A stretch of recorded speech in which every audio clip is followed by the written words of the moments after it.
Hello everyone, welcome to my channel Shiksha academy. मैं नंदिता आप सभी का अपने चैनल पे बहुत बहुत स्वागत करती हूँ। और आज हम बहुत इंपॉर्टेंट वीडियो आप सभी के लिए लेकर आए हैं, जो कि एक मॉक वीडियो के फॉर्म में है। और यहाँ पे हम इंपॉर्टेंट 40 क्वेश्चंस को यहाँ पे डिस्कस करेंगे।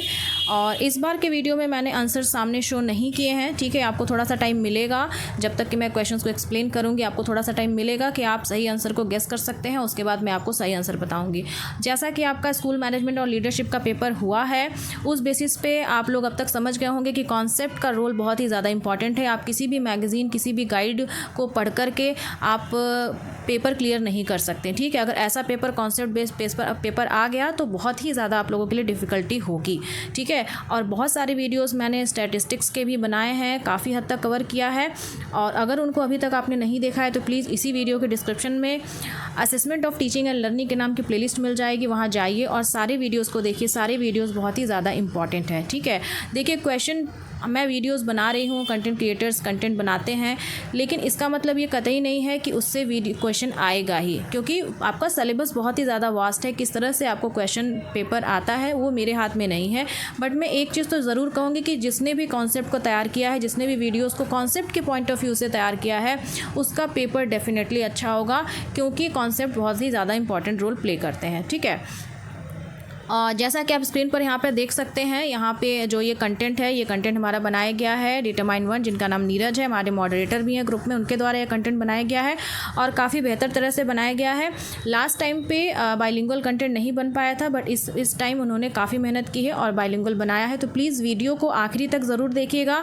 और ये वीडियो ऐसा है, असेसमेंट ऑफ टीचिंग लर्निंग, जिसमें आप कॉपी पेन लेकर बैठ के वीडियो को देखिएगा, ठीक है। और बाकी टाइम अपनी सेल्फ स्टडी करिए। वीडियो को एज अ रिवीजन आपको लेना है। मेरी पूरी कोशिश रहेगी कि वीडियो के हर एक पहलू को, हर एक पॉइंट को मैं आपको सिर्फ MCQ रीड ना करूं, आपको उसको समझा भी दूं, कि जिससे कि अगर कॉन्सेप्ट बेस्ड क्वेश्चन आते हैं तो आप कैसे ऑप्शंस को एलिमिनेट करके उसको सॉल्व करेंगे, वो चीज़ मैं यहाँ पे आप लोगों को बताने वाली हूँ। वीडियो को लास्ट तक ज़रूर देखिएगा और वीडियो को लाइक, शेयर और सब्सक्राइब चैनल को ज़रूर कीजिएगा अगर आपने अभी तक नहीं किया है, ठीक है। तो इसमें आपको यहाँ पे 40 क्वेश्चंस आपको देखने को मिलेंगे और ये 40 क्वेश्चंस हर यूनिट से लिए गए हैं। क्वेश्चंस तो पूरे जो 5 यूनिट है, ठीक है, आपके इस सब्जेक्ट में टोटल 5 यूनिट है, सारे 5 यूनिट को मिला करके इसको बनाया गया है, ठीक है। और बाकी जो अदर वीडियोज़ हैं वो यूनिट वाइज बनाए गए हैं, ठीक है। यूनिट 4 आई थिंक नहीं कवर किया गया है, अभी टाइम नहीं मिल पाया था, बट फ्यूचर में हम उसको भी कवर करेंगे। तो चलिए बिना कुछ देर के इस वीडियो को स्टार्ट करते हैं और कॉपी पेन लेकर आप लोग रेडी हो जाइए, ठीक है।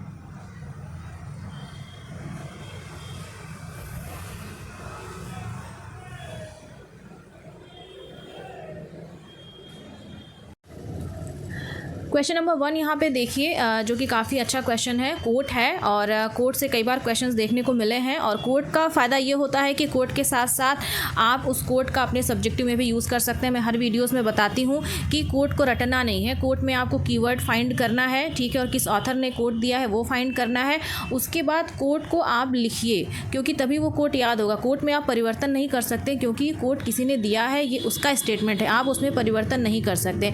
ऐसे अदरवाइज़ आपको असेसमेंट पूछता है, इवैल्यूएशन पूछता है सब्जेक्टिव में, तो जाहिर सी बात है आपको अपनी भाषा का उसमें इस्तेमाल करना है, लेकिन कोट में आप परिवर्तन नहीं कर सकते, ठीक है। तो यहाँ पे कोट दिया गया है, assessment involves the use of empirical data on students learning to refine programmes and improve students learning. तो यहाँ पे अगर कीवर्ड की बात की जाए तो इम्प्रूव स्टूडेंट्स लर्निंग की यहाँ पे बात की गई है, एम्पिरिकल डेटा की बात की गई है, रीडिफाइंड प्रोग्राम की बात की गई है, ठीक है। इस तरह से कीवर्ड अगर आप ध्यान में रखेंगे तो हिंदी की अगर बात करें तो मूल्यांकन में कार्यक्रमों को परिष्कृत करने और छात्रों को सीखने में सुधार करने के लिए छात्र सीखने पर अनुभवजन्य डेटा का उपयोग शामिल है। ये कोट है, ये यहाँ पे किसने दिया है, तो इसका आपका सही ऑप्शन है एलन। ये कोट आपका एलन ने दिया है, ठीक है। दूसरे क्वेश्चन की तरफ हम आगे बढ़ते हैं। क्वेश्चन नंबर 2 है, which of the following is the main objective of evaluation, ठीक है। यहाँ पे देखिए मेन ऑब्जेक्टिव की बात की गई है, तो हम 1 बाय 1 ऑप्शन के हिसाब से चलेंगे, ठीक है। कॉन्सेप्ट बेस्ड क्वेश्चंस में आपको हर ऑप्शंस को केयरफुली रीड करना है, उसके बाद एलिमिनेट करना है, ठीक है। तो यहाँ पे जो पहला ऑप्शन है, कलेक्ट इन्फॉर्मेशन सिस्टमेटिकली टू जज स्टूडेंट्स कैरेक्टरिस्टिक, तो ये आपका ऑप्शन सही है, ठीक है। बाकी ऑप्शंस को भी हम देख लेते हैं। To find out the weakness of teaching learning system, शिक्षण प्रणाली की कमजोरी का पता लगाना, ये ऑब्जेक्टिव नहीं है इवैल्यूएशन का, ठीक है। To relate various collected information about students, तो ये भी यहाँ पे सबसे जो ये भी नहीं होगा। To obtain data about learning difficulties, ये भी नहीं है। इसमें जो देखिए मोस्ट सूटेबल पूछा है, मेन ऑब्जेक्टिव पूछा है, ठीक है। तो मोस्ट सूटेबल और जो मेन ऑब्जेक्टिव है वो आपका ऑप्शन नंबर जो ये है ऑप्शन नंबर 1 है, ये आपका यहाँ पर सही है। क्वेश्चन नंबर 2 का ए ऑप्शन सही है। ठीक है, अगले क्वेश्चन की तरफ आगे बढ़ते हैं। अगले क्वेश्चन की तरफ आगे बढ़ते हैं। क्वेश्चन नंबर 3 जो है, द पर्पज़ ऑफ इवैल्यूएशन, मूल्यांकन का उद्देश्य क्या है यहाँ पर। तो ऑप्शन वाइज हम चलते हैं, आप लोग देखिए। To label children as slow learner और गिफ्टेड चिल्ड्रन, नहीं ये गलत है, ये कैसे हो सकता है। To identify children who needs remediation, ठीक है, ये भी आपका उद्देश्य नहीं है। To diagnose learning difficulties and problem areas, ये भी आपका यहाँ पे ऑप्शन नहीं है। जो मोस्ट सूटेबल ऑप्शन है, to provide feedback on the extent to which we have been successful in imparting education for a productive life. तो आपका जो ऑप्शन नंबर ये 4 है, ये सबसे मोस्ट सूटेबल, सबसे ये ऑप्शन अच्छा है। ठीक है, ये पर्पज़, यहाँ के पर्पज़ की बात की गई है। ठीक है, अगले क्वेश्चन की तरफ हम आगे बढ़ते हैं। क्वेश्चन नंबर 4 की बात करते हैं। क्वेश्चन नंबर 4 दिया हुआ है, which among the following is different from the characteristic of a good test. ठीक है, तो यहाँ पे एक गुड टेस्ट की बात की गई है कि कौन सा एक अच्छे परीक्षण की विशेषताओं से अलग है। ठीक है, तो यहाँ पे देखिए उल्टा पूछा है, डिफरेंट पूछा है। ध्यान रखिएगा, क्वेश्चन को पढ़ने में, रीड करने में ध्यान रखिएगा, डिफरेंट पूछा है।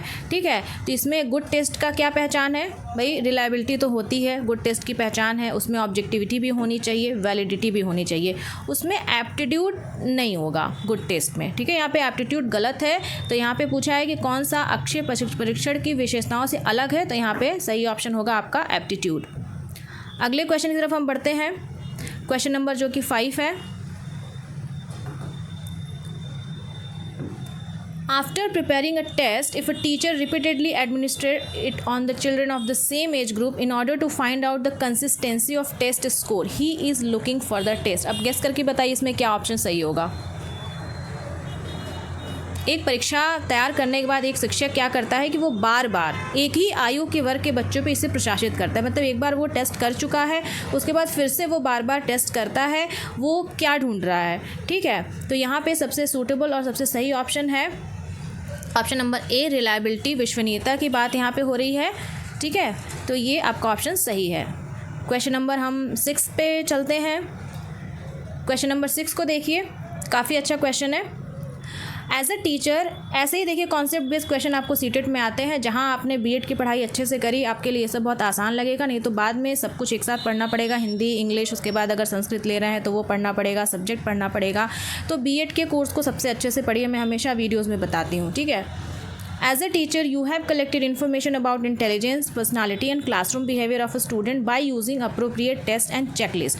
This process is called, इस प्रोसेस को क्या बोलेंगे आप लोग देखिए, अगर आपको आ रहा है ऑप्शन मार्क करिए। एक शिक्षक के रूप में आपने उचित परीक्षण किया, चेकलिस्ट का उपयोग किया और उससे क्या किया कि एक छात्र की बुद्धि, व्यक्तित्व और कक्षा के व्यवहार के बारे में जानकारी एकत्र की। इस प्रक्रिया को क्या कहेंगे। ठीक है,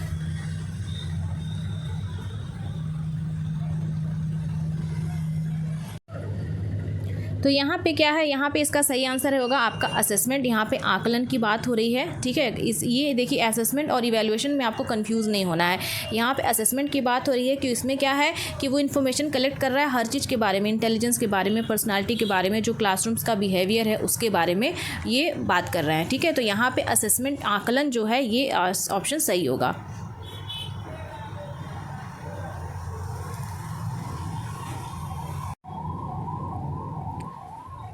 क्वेश्चन नंबर 7 को लेते हैं। The test which assess an individual potential to learn a specialised activity is called. ठीक है, यहाँ पे एक स्पेशलाइज्ड एक्टिविटी की बात हो रही है। ठीक है, एक ऐसे टेस्ट की बात हो रही है, एक ऐसे परीक्षण की बात हो रही है जो किसी विशेष गतिविधि को सीखने के लिए किसी व्यक्ति की क्षमता का आकलन करती है, उसे क्या कहते हैं। तो इसका सबसे सही आंसर है यहाँ पे एप्टीट्यूड टेस्ट। जैसे कि आपका जो जितने भी कंपटीशन के एग्ज़ाम्स होते हैं उसमें जो रीजनिंग का टेस्ट होता है वो आपका एप्टीट्यूड टेस्ट होता है। तो वो एक इंडिविजुअल की स्पेशलाइज्ड एक्टिविटी को मापने के लिए किया जाता है कि रीजनिंग उसकी कैसी, उसका एप्टीट्यूड कैसा है। ठीक है, तो यहाँ पे सही ऑप्शन होगा आपका एप्टीट्यूड टेस्ट।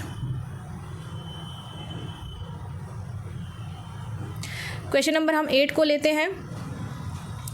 क्वेश्चन नंबर 8 देखिए, where was the education commission 1964 also known as Kothari commission of Indian commission. ठीक है, कोठारी कमीशन को इंडियन कमीशन 1964 भी कहते हैं। 64 में आया था और इसको चेयर किया था DS कोठारी जी ने चेयर किया था। तो यहाँ पे पूछा गया है कि इसमें कौन सा ऑप्शन सही है। ठीक है, तो यहाँ पे पढ़िए, duration of general education should be of 10 year, इसकी बात नहीं की गई थी। Recommended providing free and compulsory education of children, इसकी भी बात नहीं की गई थी। The commission recommended adopting a 3 language formula at state level, इसकी बात इसमें नहीं की गई थी। यहाँ पे जो 10+2+3 का पैटर्न है, ये ऑप्शन आपका सही है। 10+2+3 पैटर्न की बात कोठारी कमीशन में की गई थी। अगर आपने मेरा न्यू एजुकेशन पॉलिसी 2020 का जो नोट्स अगर आपने देखा होगा तो उसमें आपको ये चीज़ें आपको मिल जाएंगी। या आपने फर्स्ट सेमेस्टर का अगर वीडियो देखा होगा, जो प्लेलिस्ट है कंटेम्प्रेरी इंडिया एंड एजुकेशन करके, वो प्लेलिस्ट सच में बहुत ही ज़्यादा इंपॉर्टेंट है, उसको आप लोग ज़रूर देखिएगा। तो ऑप्शन नंबर जो 4 है यहाँ पे आपका सही है। क्वेश्चन नंबर 9 यहाँ पे देखिए, क्वेश्चन नंबर 9 है, validity is the extent to which a test measures what it the purpose to measure. वैधता वह सीमा है जिससे एक परीक्षण मापता है कि वह क्या मापना चाहता है। ये एक काफ़ी अच्छा कोट है। ठीक है, और इस कोट को गेस करिए किसने दिया है। इस कोट को दिया है लियो जी कॉन्वेंट ने। ठीक है, ये आपका ऑप्शन यहाँ पे सही है, ऑप्शन नंबर 3 ये आपका सही है। क्वेश्चन नंबर 10 की तरफ हम आगे बढ़ते हैं। ये भी एक कोट है, इवैल्यूएशन से रिलेटेड कोट है, और इस कोट को अगर ऑब्जेक्टिव में भी आता है तो आप मार्क करेंगे। और उसके बाद इसी कोट का अगर इवैल्यूएशन से रिलेटेड, मान लीजिए अगर सब्जेक्टिव में क्वेश्चन पूछता है कि इवैल्यूएशन क्या होता है, इवैल्यूएशन के बारे में बताइए। ठीक है, डिफिनेशन दीजिए, एक्सप्लेन करिए इसको, या इवैल्यूएशन और असेसमेंट के बीच में डिफरेंस बताइए, या फॉर्मेटिव या आप जो भी मतलब इवैल्यूएशन है, फॉर्मेटिव इवैल्यूएशन, समेटिव इवैल्यूएशन, इसके बारे में बताइए।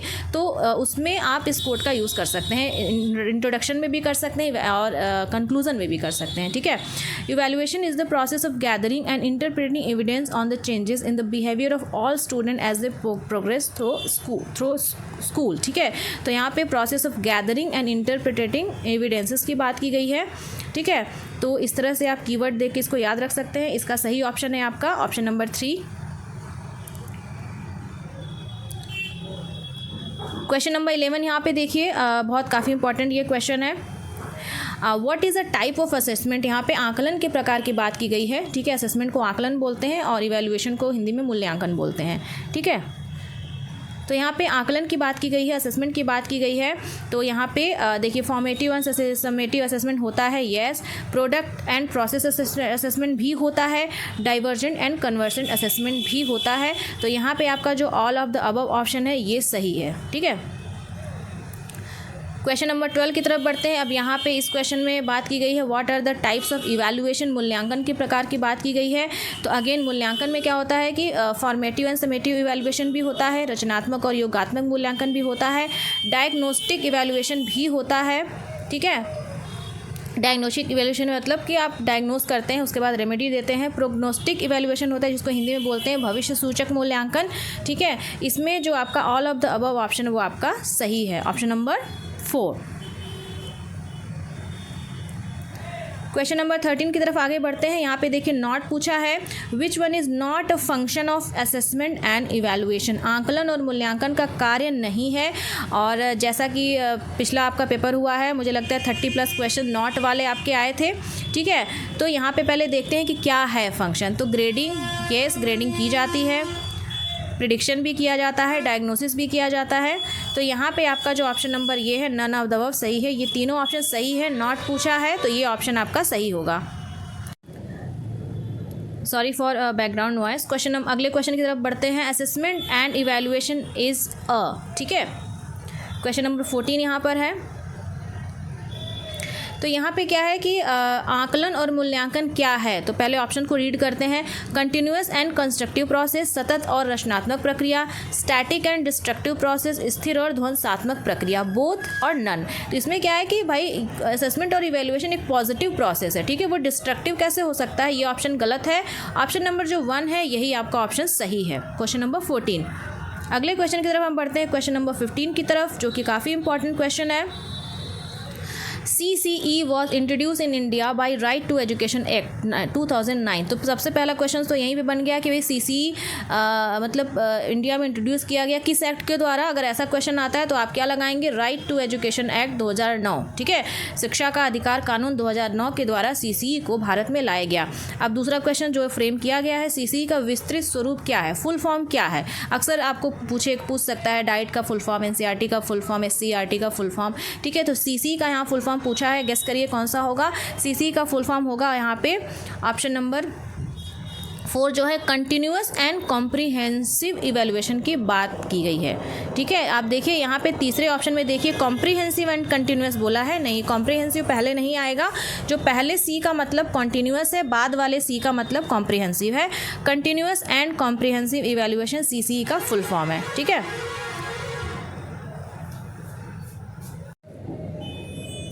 क्वेश्चन नंबर 16 को हम यहाँ पे देखते हैं। क्वेश्चन नंबर 16 देखिए, क्वेश्चन नंबर 16 पूछा है यहाँ पे MCQs मल्टीपल चॉइस क्वेश्चंस या जिसको ऑब्जेक्टिव क्वेश्चंस भी कहते हैं, are which type of assessment. ठीक है, तो यहाँ पे डाइवर्जेंट असेसमेंट होगा, अब सारी आंकलन होगा कि कन्वर्जेंट असेसमेंट होगा, अभी सारी होगा या दोनों होगा, आप लोग बताइए कौन सा होगा। तो यहाँ पे मैं आपको बताती हूँ कि जो MCQs टाइप के क्वेश्चंस होते हैं वो आपका आ जाएंगे यहाँ पे कन्वर्जेंट असेसमेंट, जिसको हम अभी सारी बोलते हैं। ठीक है, कन्वर्जेंट असेसमेंट में आपका MCQ आता है। तो देखिए कन्वर्जेंट का मतलब क्या हुआ, कन्वर्जेंट असेसमेंट का मतलब यहाँ हुआ कि वो एक ही पॉइंट पे कन्वर्ज करते हैं। अब जैसे MCQs का आपके पास यही मतलब इसी को उदाहरण ले लेते हैं, जो ये प्रश्न सामने आपकी स्क्रीन पर है कि MCQs है, इसमें इन चारों में से एक ही सही ऑप्शन होगा। ठीक है, मतलब चारों ही ऑप्शन एक जगह कन्वर्ज करते हैं इस तरह से। ठीक है, 4 ऑप्शन है लेकिन सही आंसर क्या होगा, सिर्फ एक होगा, वो कन्वर्ज कर रहे हैं एक ही जगह पे और एक ही ऑप्शन जो होगा वो सही होगा। तो ये आपका आ जाएगा कन्वर्जेंट असेसमेंट में। डाइवर्जेंट में वहीं पे क्या होता है कि जो सवाल पूछा गया है उसके कई तरह के आंसर हो सकते हैं, तो वो आपका इस तरह से जाता है। ये सेंटर ऑफ पॉइंट हो गया, यहाँ से एक जैसे मान लीजिए कोई मैंने एक ऐसा सवाल आपसे पूछा जो सब्जेक्टिव क्वेश्चन ही है मान लीजिए पूछा, तो उसमें कई तरह के आंसर आपके हो सकते हैं, सबकी राइटिंग स्टाइल अलग अलग हो सकती है। ठीक है, तो उसमें आपके जैसे किसी बच्चे ने ये आंसर किया, जैसे मान लीजिए मुझे अभी एग्जांपल याद नहीं आ रहा है, जैसे मान लीजिए क्लास में आपने बच्चे से पूछा कि भाई आप सभी को कौन कौन से फ्रूट्स पसंद है, कौन कौन से फल पसंद है, आप लोग बताइए। तो किसी बच्चे ने बोला आम पसंद है, किसी बच्चे ने बोला मुझे केला पसंद है, किसी बच्चे ने बोला मुझे पाइनएप्पल पसंद है। तो ये एक डाइवर्जेंट तरह का असेसमेंट हो गया कि बच्चा मतलब हर बच्चे का आंसर अलग अलग है, तो डाइवर्जेंट हो गया। बेसिकली ये बहुत इस तरह से आप समझिए आसान भाषा में। ठीक है, क्वेश्चन नंबर यहाँ पे 17 पे हम लोग आगे बढ़ते हैं। 17 भी क्वेश्चन नंबर आपका एक कोट है, एन अचीवमेंट टेस्ट। देखिए अचीवमेंट टेस्ट बहुत ही ज़्यादा इंपॉर्टेंट है। आप अचीवमेंट टेस्ट का हो सकता है कि कंस्ट्रक्शन तो ना पूछे, क्योंकि कंस्ट्रक्शन में तो 4-5 पेज आपके हो जाएंगे, लेकिन ये पूछ सकता है कि भाई व्हाट इज़ अचीवमेंट टेस्ट, क्या होता है, इसमें स्टेप्स क्या होते हैं। तो आप हेडिंग यही कोट को आप डाल दीजिएगा इंट्रोडक्शन में, थोड़ी सी लिख दीजिएगा इंट्रोडक्शन। उसके बाद आप अचीवमेंट टेस्ट के जो स्टेप्स हैं हेडिंग डाल करके आप उसको थोड़ा थोड़ा अपनी भाषा में डिफाइन कर दीजिएगा। हो गया आपका 2 पेज का सब्जेक्टिव। ठीक है, अगर ऐसा क्वेश्चन आता है तो ठीक है, इंपॉर्टेंट है इसलिए इतना देख लीजिएगा। तो यहाँ पे जो कोट है, an achievement test is one designed to measure a student's grasp of knowledge or his proficiency in certain skills। देखिए यहाँ पे देखिए कीवर्ड क्या है कि भाई प्रोफिशिएंसी चेक करना है, किस में चेक करना है, सर्टेन स्किल्स की बात की जा रही है और ग्रास्प ऑफ नॉलेज की बात की जा रही है। ठीक है, एक उपलब्धि परीक्षण हुआ है जिसे किसी छात्र के ज्ञान की समझ या किसी कौशल में उसकी दक्षता को मापने के लिए डिज़ाइन किया गया है। तो यहाँ पे इसका सही ऑप्शन है ऑप्शन नंबर जो बी है, वो सही ऑप्शन है। R.E. इवल ने ये कोट दिया है। अगले क्वेश्चन की तरफ आगे बढ़ते हैं, क्वेश्चन नंबर 18 की तरफ देखते हैं। क्वेश्चन नंबर 18 भी एक कोट है। ठीक है, A systematic procedure for determining the amount a student has learned through instructions। एक छात्र द्वारा निर्देशों के माध्यम से सीखी गई मात्रा को निर्धारण करने के लिए एक व्यवस्थित प्रक्रिया है। ठीक है, तो यहाँ पे क्या है, एक सिस्टमैटिक प्रोसीजर की बात की गई है और determining the amount a student has learn through या इंस्ट्रक्शंस की बात की गई है। तो ये इस कोट का सही आंसर है। आपका आंसर जो ए है ये आपका सही है। अगले क्वेश्चन की तरफ आगे बढ़ते हैं। क्वेश्चन नंबर 19 यहाँ पे देखते हैं, what are the characteristic of a good achievement test. एक अच्छे उपलब्धि परीक्षण की विशेषता क्या है। तो ये बहुत ही लड्डू क्वेश्चन है, आपने पढ़ा होगा। इसमें रिलायबिलिटी भी होनी चाहिए, वैलिडिटी भी होनी चाहिए, ऑब्जेक्टिविटी भी होनी चाहिए। जो 4 ऑप्शन है वो आपका सही है। क्वेश्चन नंबर 20 की तरफ हम आगे बढ़ते हैं। क्वेश्चन नंबर 20 को यहाँ पे देखिए, what are the difference between standardised and teacher made achievement test. ठीक है, तो ये आप लोग ज़रूर पढ़िएगा। टाइप्स ऑफ अचीवमेंट टेस्ट में आ जाएगा आपका स्टैंडर्डाइज्ड टेस्ट और टीचर मेड टेस्ट। ठीक है, मानकीकृत और शिक्षक निर्मित उपलब्धि परीक्षण के बीच अंतर क्या है। ठीक है,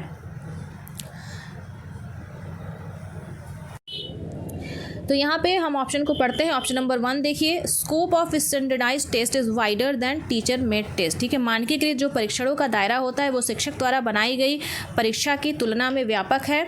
ये आपका ऑप्शन सही है। ठीक है, in standardised test 4 aspects are standardise, जिसमें 4 एस्पेक्ट की बात की गई है, कंटेंट की बात की गई है, एडमिनिस्ट्रेशन की बात की गई है, स्कोरिंग की बात की गई है और इंटरप्रिटेशन की बात की गई। यहाँ ये बातें रॉस जी ने बोली है, इसको भी आप देख सकते हैं। ठीक है, तो यहाँ पे ये भी ऑप्शन सही है, ये भी ऑप्शन है, तो बोथ ऑफ अबव ऑप्शन सही है। क्वेश्चन नंबर 21 को यहाँ पे लेते हैं। Which one is not a step in the construction of achievement test. Achievement test में बहुत सारे आपके स्टेप्स हैं। ठीक है, तो यहाँ पे पूछा है कि नॉट पूछा है, तो यहाँ पे क्वेश्चन ऑप्शंस को लेते हैं। यहाँ पे प्लानिंग, योजना बनाना, येस ये एक स्टेप है। प्रिलिमिनरी ड्राफ्ट, ये भी एक स्टेप है। ट्रेस एंड स्टैंडर्डाइजेशन प्रयोग, ये भी एक स्टेप है। तो आपका यहाँ पे नॉट पूछा है। जब ये तीनों ही ऑप्शन सही हैं तो नहीं पूछा है कि भाई उपलब्धि परीक्षण के निर्माण में कौन सा ऑप्शन सही नहीं है, तो यहाँ पे नन ऑफ द अबव होगा। ये सारे ही ऑप्शन आपके सही हैं। ठीक है, यहाँ पे आप स्क्रीन पे देखिए, यहाँ पे कंस्ट्रक्शन ऑफ अचीवमेंट टेस्ट में स्टेप्स दिए हुए हैं। देखिए, पहला है यहाँ पे प्लानिंग है, दूसरा आपका प्रिलिमिनरी ड्राफ्ट है, तीसरा आपका ट्राई आउट एंड एडमिनिस्ट्रेशन है, जो चौथा आपका स्टैंडर्डाइजेशन है। तो यहाँ पे कंस्ट्रक्शन ऑफ अचीवमेंट टेस्ट में यहाँ पे 4 स्टेप्स दिए हुए हैं। ठीक है, अगर आपका क्वेश्चन आता है कि भाई अचीवमेंट टेस्ट क्या है और क्या इसके स्टेप्स हैं, तो ये चारों ही स्टेप आप हेडिंग डाल के लिखेंगे और इन चारों के स्टेप्स के अंदर आप चाहें तो ये जो पॉइंट्स यहाँ पे ये सारे दिए हुए हैं ये डालकर आप लिख सकते हैं। ठीक है, क्वेश्चन नंबर यहाँ पे हम 22 को लेते हैं। यहाँ पे 22 को देखिए, what are the needs of evaluation. यहाँ पे मूल्यांकन की आवश्यकता की बात की गई है कि भाई क्या क्या आवश्यकता है, तो पढ़ते हैं हम ऑप्शंस को। टू फुलफिल क्लासरूम ऑब्जेक्टिव्स, ये सही है। डायग्नोस लर्निंग डिफिकल्टीज, ये सही है आपका। प्रिपेयर स्टूडेंट्स प्रोग्रेस रिपोर्ट, ये आपका सही है। यहाँ पे तीनों ही ऑप्शन आपका सही है। अगले क्वेश्चन की तरफ आगे बढ़ते हैं। क्वेश्चन नंबर 23 की अगर बात करें, which one is the final steps in the preparation of achievement test. ठीक है, तो यहाँ पे फाइनल स्टेप्स की बात की गई है। अभी मैंने थोड़ी देर पहले आपको दिखाया कि जो अचीवमेंट टेस्ट के जो स्टेप्स हैं उसमें 4 स्टेप्स की बात की गई है। ठीक है, वो चारों ही स्टेप यहाँ दिया है। ठीक है, अब यहाँ पे क्या पूछा है, अंतिम चरण की बात पूछा है। अंतिम चरण आपका जो होगा ऑप्शन नंबर जो डी है, स्टैंडर्डाइजेशन मानकीकृत, ये आपका अंतिम चरण है। अगले क्वेश्चन की तरफ आगे बढ़ते हैं। The type of ability test, एक कोट है ये, the type of ability test that describes what a person has learn to do. ठीक है, क्षमता परीक्षण का प्रकार जो वर्णन करता है कि किसी व्यक्ति ने क्या सीखा, एक पर्सन ने क्या सीखा। ये कोट आपका दिया गया है। ऑप्शन नंबर जो ए है वो आपका सही है, थॉर्नडाइक एंड हेगन के द्वारा। क्वेश्चन नंबर 25 की तरफ आगे बढ़ते हैं। Which one is not a major of central tendency, ये मैंने और भी वीडियोस में बताया है, इसको यहाँ पे रिवीजन कर लेते हैं कि भाई केंद्रीय प्रवृत्ति का माप नहीं है।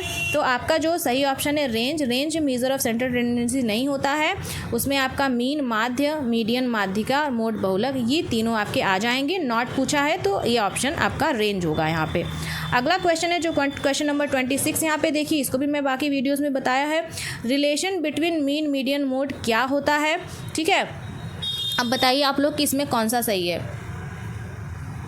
इसमें आपका जो ऑप्शन नंबर 3 है वो आपका सही है, mode equal to 3 median minus 2 mean. ठीक है, तो ये जो फार्मूला है देखिए, मुझे ऐसा लग रहा है क्योंकि ऐसा क्वेश्चन आएगा ज़रूर, ये फार्मूला आप तब लगाएंगे यहाँ पे जो आपका ऑप्शन नंबर 3 है वो सही है। इस फॉर्मूले का यूज़ तभी आप लोगों को करना है जब आपके क्वेश्चन में मोड, मीडियन, मीन, माध्य, माध्यिका, बहुलक में से कोई 2 आपको दिया हो, तीसरा आपसे पूछा हो सकता है कि मीन और मीडियन दिया हो, पूछा गया हो कि भाई मोड निकालिए, या मोड और मीडियन दिया गया हो और पूछा गया हो कि भाई मीन निकालिए। ठीक है, तो उस समय आप इस फार्मूले का यूज़ करेंगे। अगले क्वेश्चन की तरफ आगे बढ़ते हैं जो कि हमारा क्वेश्चन नंबर 27 है। ठीक है, क्वेश्चन नंबर 27 भी एक कोट है। जो स्टैटिस्टिक्स से रिलेटेड है, और मुझे डेफिनेटली इस तरह का क्वेश्चन आपको आएगा कि भाई स्टैटिस्टिक्स क्या है, role of statistics in education बताइए। तो इस तरह का एक बेसिक क्वेश्चन आपको यूनिट 1 से देखने को मिल सकता है, तो उसमें आप इस कोड का अच्छे से इस्तेमाल कर सकते हैं। Who defined statistics as numerical statements of facts in any department of inquiry placed in relation to each other। किसने सांख्यिकी को एक दूसरे के संबंध में रखे गए जांच के किसी भी विभाग के तथ्यों के संख्यात्मक विवरण के रूप में परिभाषित किया है। यहाँ पे 27 का सही ऑप्शन है। यहाँ पे बाउले ने ये कोड दिया है। इस कोड को आप इंट्रोडक्शन या कंक्लूजन में आप यूज़ कर सकते हैं अगर स्टैटिस्टिक्स के डिफिनीशन से रिलेटेड क्वेश्चन आपका आता है यूनिट 1 से। अगले क्वेश्चन के आगे बढ़ते हैं, जो क्वेश्चन नंबर 28 है। इसको मैं वीडियो के फॉर्मेट में नहीं कवर कर पाई थी, बट यहाँ पे इसको इंक्लूड किया गया है। What are the characteristic of normal probability curve. सामान्य प्रायिकता वक्र की विशेषताएं क्या हैं। तो यहाँ पे देखिए, यहाँ पे मैं बता देती हूँ, जो 28 क्वेश्चन है इसका सही option all of the above है। ये तीनों ही इसकी विशेषताएं हैं, ठीक है। I am sorry for a background voice, इतनी लिमिटेशंस है यहाँ पे, मूड स्पॉइल हो जा रहा है। खैर वट एवर।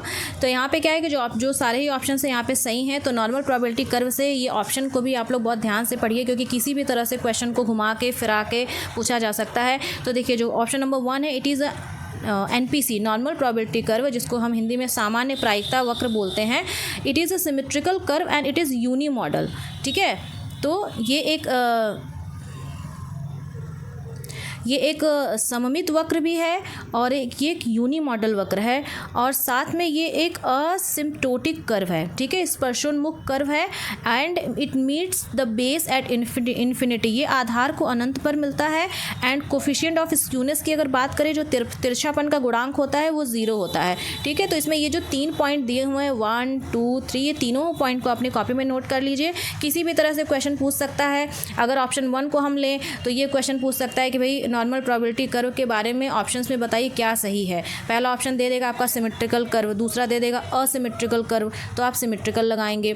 अगर पूछ दिया यूनी मॉडल दे दिया तो यूनी मॉडल लगाएंगे। उसके बाद एसिम्प्टोटिक है या नहीं है, तो एसिम्प्टोटिक है, ये लगाएंगे। ऑप्शन में अगला क्वेश्चन ये भी बन सकता है कि भाई कोफिशिएंट ऑफ स्क्यूनेस क्या होता है नॉर्मल प्रोबेबिलिटी कर्व का, ठीक है। सामान्य प्रायिकता कर्व की तिरछापन का गुणांक क्या होता है। ऑप्शन दे दिया 0 1 2 3, तो आप 0 लगाएंगे। तो ये कहने को यहाँ पे एक क्वेश्चन है, इस एक क्वेश्चन से 4-5 क्वेश्चन बहुत इजीली बनाए जा सकते हैं, ठीक है। तो इसको ध्यान में रखिएगा। अगले क्वेश्चन की तरफ आगे बढ़ते हैं। क्वेश्चन नंबर 29 की बात करते हैं, जो एक सवाल है, ठीक है। What is the mean, median, mode, range, mean deviation, standard deviation, variance and coefficient of deviation of the following data। Data है यहाँ पे, डेटा में कितने नंबर्स हैं यहाँ पे, 9 नंबर हैं, ठीक है। तो ये जो डेटा आपका दिया हुआ है, जो आंकड़े दिए हुए, डेटा को हिंदी में आंकड़े बोलते हैं। Extremely sorry for noise. इसमें आपको इसी डेटा का आपको माध्य भी निकालना है, माध्यिका भी निकालना है, बहुलक भी निकालना है, परास निकालना है, माध्य विचलन, मानक विचलन, प्रसरण और विचलन, सब कुछ निकालना है। आई थिंक इस एक क्वेश्चन को आप अगर लगाते हैं तो आपका बहुत सारा डाउट्स क्लियर हो जाएगा। तो देखते हैं क्या है, इसको लगाइए आप लोग, ठीक है। और इसका मैं यहाँ पे सही ऑप्शन बता देती हूँ। ऑप्शन नंबर जो ए है वो सही है, ठीक है। और जैसा कि टाइम कम है तो मैं यहाँ पे एक्सप्लेनेशन भी आप सभी को दिखा देती हूँ, ठीक है।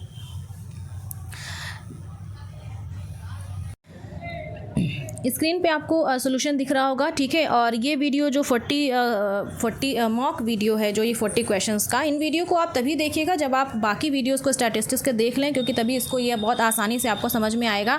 तो सबसे पहले हम चलते हैं, मीन निकालने की बात की गई है। ये आपका एक आंकड़ा है, एक डेटा है, जिसमें आपको 9 नंबर दिए गए हैं, 1 2 3 4 5 5 5 11 और 0, ठीक है। तो यहाँ पे क्या है कि जब मीन हम निकालते हैं तो मीन का जैसा कि बिल्कुल बहुत ही आसान है कि सारे आंकड़ों को आपको जोड़ना है और जितने आंकड़े उससे भाग देना है। तो यहाँ पे आ गया 4। उसके बाद माध्यिका की बात करते हैं तो अब देखिए यहाँ पे 9 है, ठीक है। 9 क्या है, ऑड है। तो इसको बहुत मैंने आसानी से बताया था कि आप बिल्कुल असेंडिंग और डिसेंडिंग ऑर्डर में लिख लीजिए। और उसके बाद क्या करिए, जो बीच के दो आपको आते हैं, साइड से एक एक निकालते जाइएगा। जो बीच में 2 आएंगे तो उसका आप एवरेज निकाल दीजिएगा। तो यहाँ पे जो आपका यहाँ पे आएगा 9, यहाँ पे एक सेकेंड, कुछ मिस्टेक है क्या यहाँ पे,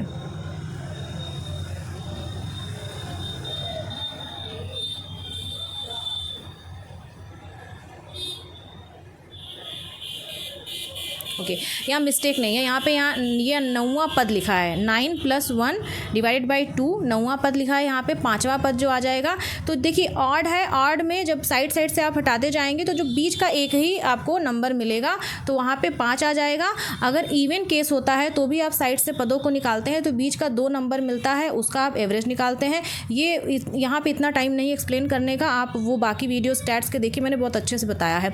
अगर रेंज की बात करें, रेंज को जिसको हिंदी में हम परास बोलते हैं, परास निकालना सबसे ज़्यादा आसान होता है कि जो भी आपका आंकड़ा दिया है उसमें सबसे ज़्यादा नंबर कौन सा है, यहाँ पे 11 है।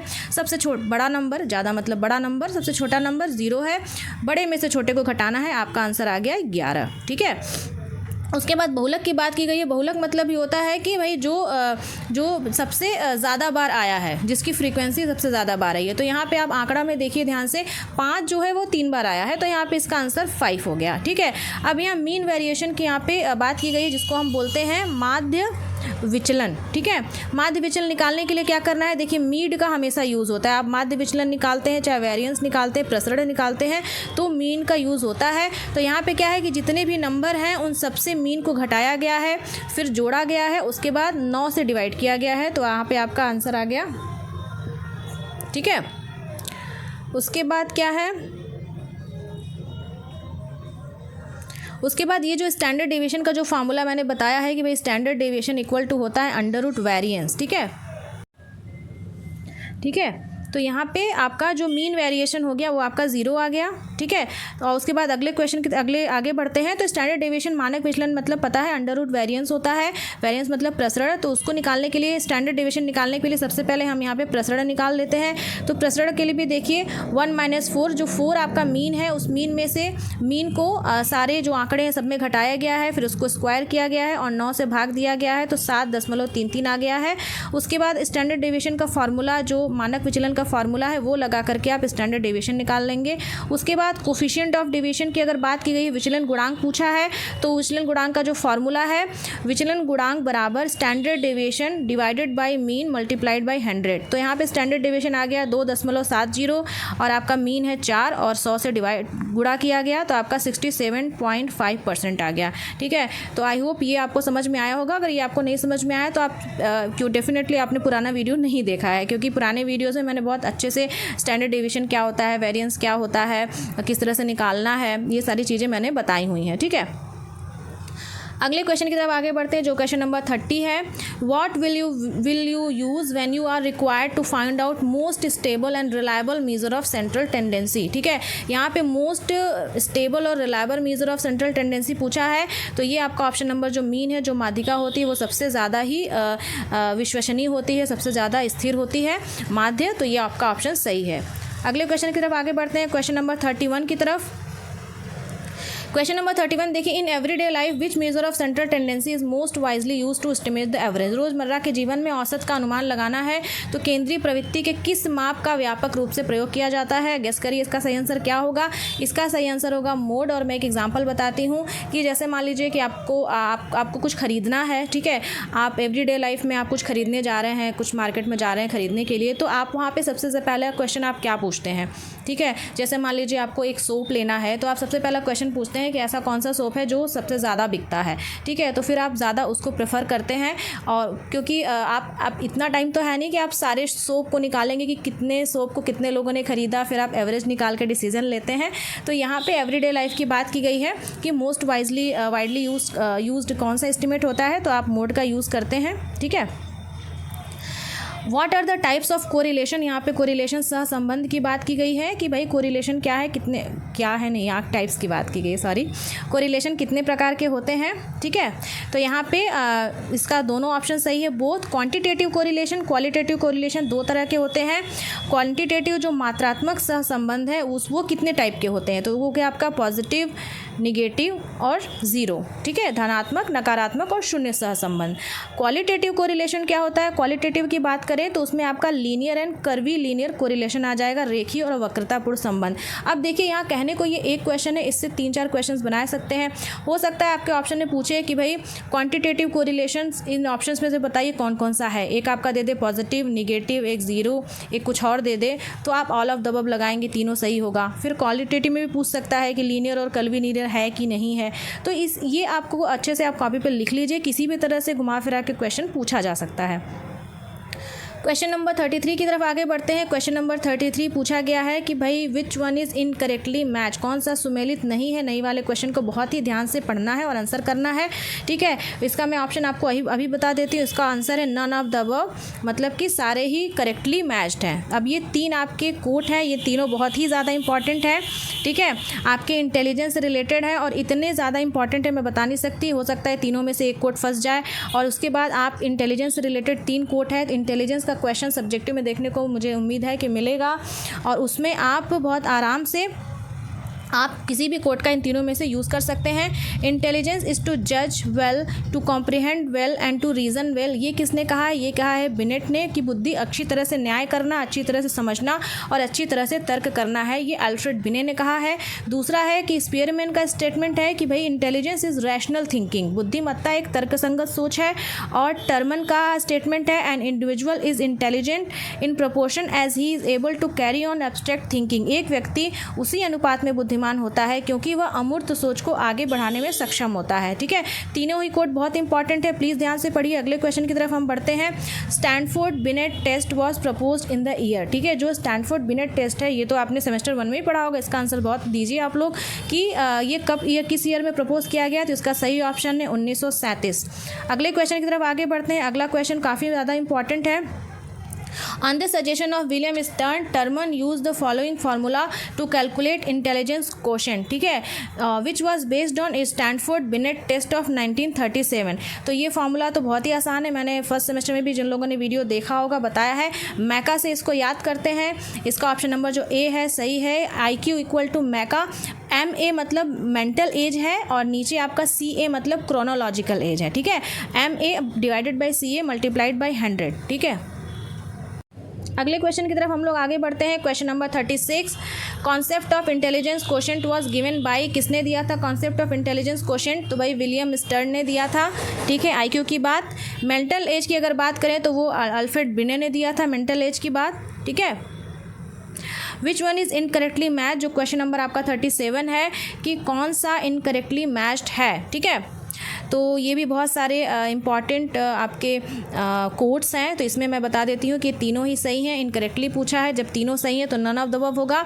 अब तीनों ही बहुत ज़्यादा इंपॉर्टेंट है। यहाँ पे के यंग का एक कोट है कि के यंग ने बोला है कि an attitude is essentially a form of anticipatory response, a beginning of action not necessary completed.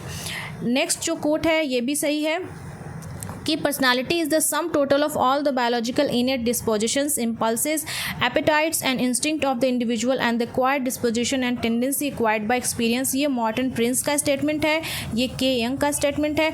अगला कोई स्टेटमेंट है कर्लिंगर का है। सोशियोमेट्री का अगर सोशियोमेट्री देखिएगा, पढ़ लीजिएगा, आपके सिलेबस में है। Sociometry is a broad term indication a number of gathering data on the choices, communications and interactions patterns of people in group. इसका आप हिंदी वर्जन ज़रूर देख लीजिएगा क्योंकि टाइम नहीं मिल पाया था, इसमें ऐड नहीं किया गया है, ठीक है। ये काफ़ी अच्छे कोट हैं और एग्जामिनेशंस में हो सकता है आ सकते हैं। अगले क्वेश्चन की तरफ आगे बढ़ते हैं।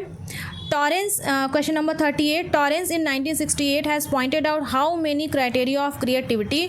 यहाँ पे टॉरेंस ने 1968 में रचनात्मकता के कितने मापदंड बताए हैं? तो इसका सही आंसर है 84। अगले क्वेश्चन की तरफ आगे बढ़ते हैं। How many personality types are mention by Kretschmer. ये काफ़ी ज़्यादा इंपॉर्टेंट है, कितने पर्सनालिटी की यहाँ पे बात इन्होंने की है और ये सीटेट के पॉइंट ऑफ व्यू से भी इंपॉर्टेंट है। इसको आप लोग ज़रूर देखिएगा, कॉपी में ज़रूर नोट करिएगा। क्वेश्चन नंबर 39, इसका सही ऑप्शन है इन्होंने क्रेशमर ने 4 तरह की पर्सनालिटी की बात की गई थी। अब यहाँ पर हम लोग देखते हैं कि कौन से। क्रेशमर एक जर्मन साइकोटिस्ट थे जिन्होंने 4 तरह के मतलब यहाँ पे पर्सनालिटी की बात की गई है, ठीक है। तो यहाँ पे देखिए जो फर्स्ट वन है, सेकंड वन है, थर्ड वन है, फोर्थ वन है, ठीक है। इसको आप लोग अच्छे से पढ़ लीजिएगा। तो पहले में क्या है कि ऐसी पर्सनालिटी जिसमें लोग हाइट में छोटे हों, ठीक है, उनकी बॉडी टाइप, उनका नेक वगैरह बहुत थिक हो और वो शॉर्ट हो हाइट में, ठीक है। उसके बाद जो दूसरा है सच पर्सन्स आर टॉल, जो लंबे हों और दुबले हों, ठीक है, ये आपका दिया है।